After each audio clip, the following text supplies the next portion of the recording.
ভুট্টা দিয়েও যে এত সুন্দর এবং এত স্বাদ একটা মজাদার খাবার বানানো যায় এটা আমি আগে জানতামই না। আমিও একটা ভিডিও দেখে সেটা তারপর গিয়ে সেটা শিখলাম কিভাবে ভুট্টা দিয়ে মজাদার খাবার বানানো যায়। খুব কম খরচে এবং খুব কম সময়ে এত সুন্দর মজাদার খাবার বানানো যায় ভুট্টা দিয়ে, ভিডিওটা না দেখলে বিশ্বাসই করতে পারবেন না।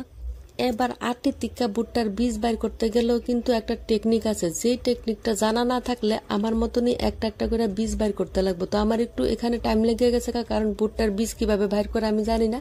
তো আমি এখানে একটা একটা করে সেটা বীজ এভাবে বাইর করে লাইছিলাম। এবার ভুট্টার এই কভারটি কিন্তু আমি ফালাইতাম না। এই কভারটি আমার আজকে প্রয়োজন হইব ভুট্টার এই মজাদার রেসিপিটা তৈরি করতে। কলা পাতা ব্যবহার করে আমরা যে খাবার তৈরি করতে পারি ওই রকম ভাবে ভুট্টার এই কভার দিয়ে সেটা আমরা খাবার তৈরি করতে পারি। যে কারণে আমি কলা পাতা আর ব্যবহার করছি না, তো ভুট্টার খাবারটি আমি ব্যবহার করতেছি। ভুট্টাটি আমি ভালো করে সেটা ধুইয়া লয়ে ফুরছিলাম, সাথে খাবারটিও আমি সুন্দর করে ধুইয়া লয়ে ফুরছিলাম, যেহেতু আমি ব্যবহার করুম তার লেগে। ভুট্টাটিরে কিন্তু আমি আধা ঘন্টার উপরে ভিজাই রেখে দিছিলাম। তারপরে আধা ঘন্টা পরে আমি একটা গ্রাইন্ডারের সাহায্যে ভালো করে সেটা গ্রাইন্ড করে এলাম।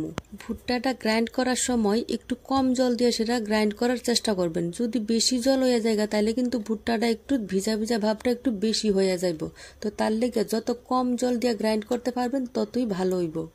এবার আমি ভুট্টার পেস্টের মধ্যে দিয়ে দিয়েছিলাম 1 কাপের মতো সুজি, তারপরে 1 কাপের মতো চিনি, এরপরে দিয়ে দিয়েছিলাম বেকিং পাউডার আধা চামচের মতন, তারপরে দিয়ে দিয়েছিলাম বেকিং সোডা আধা চামচের মতন, তারপরে একটু লবণ দিয়ে সেটা সবকিছু সুন্দর করে সেটা একটু ভালো করে সেটা মাখা জাকা করে সেটা একটা ঢাকন দিয়ে সেটা 10 মিনিটের মতন ঢাকা রেখে দিছিলাম।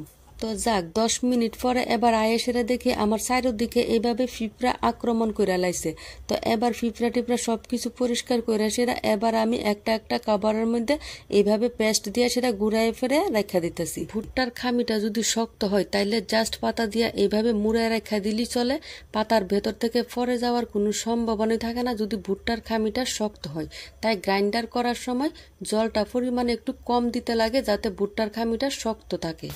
এবার আমি চুলাই বয়ে দিছিলাম একটা সসপ্যান জল দিয়ে সেটা, এরপরে এর মধ্যে দিয়ে দিছিলাম একটা ছিদ্রযুক্ত থাল।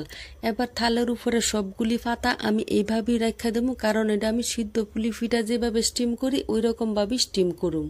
এবার ছোট একটা থাল জাস্ট এইভাবে উপরে রাখা দেবো। স্টিমের যেই জলটা বাইরিব ওই জলটা যাতে বেশি পর্যায়ে না বাইর হয় তার লেগে আমি ছোট একটা থাল দিয়ে সেটা ঢাকা রাখা দিছিলাম, যাতে স্টিমের জলটা ওই পাতার ভিতরে না ঢুকে। 20 মিনিটের মতন স্টিম করার পর আমার মজাদার খাবার একবারে পুরাপুরি রেডি।